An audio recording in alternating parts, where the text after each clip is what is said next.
I get gapping in full extension. Okay, that signifies that there's pretty significant tear of his medial capsule. You think just MCL, but really you don't test the MCL until you get, and you can see around. Yeah, okay. So he's got a positive valgus. He's got good Lockmans here. Come up and we'll do the drawer. Now, put him in about 80 to 90 degrees of knee flexion, hook line.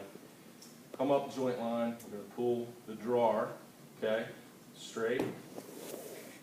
And then what I'm going to do here is I'm going to also go ahead and test the posterior drawer, same time, okay? I want to see if that knee's situated where it should be, in a quadriceps neutral position.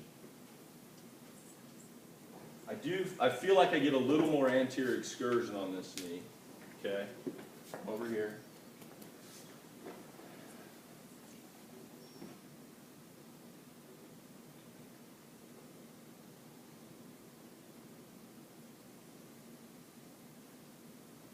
And then I'm going to look at posterior. That feels different to me. I feel like I'm getting some posterior lateral drop back on that side. Sweet. Okay? So now when we go back to the drawer, here's where you're going to distinguish between anteromedial and anterorotary instabilities. Okay? So you might want to look in your book at Slocum's. I think it's listed as Slocum's test. Okay? But you don't start Slocum's until after you've done the straight plane. You've done Lockmans, varus, and valgus. Okay? So we suspect that we might have some rotary instability, things other than just the cruciate MCL. So we're going to test them straight. Make sure they're relaxed. And now what we want to do is we're going to place the leg in just slight lateral rotation. Okay? Make a note.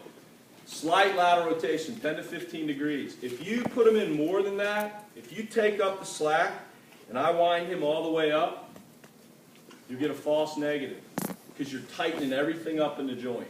So it's really, you have to be careful, take great care at your positioning. So we're just going to place them in slight lateral rotation of the tibia, about 10 to 15 degrees. So now what we're going to do, when we do that, Paul mentioned this already, by taking them in lateral rotation, what have we tightened up? The structures on the anteromedial side of the joint. Okay? When we put them in this first position, this lateral rotated position, we've tightened up the anteromedial structures of the joint. Make sense? And now what we're going to do is I'm going to come in and I'm going to do the straight plane drawer. Okay?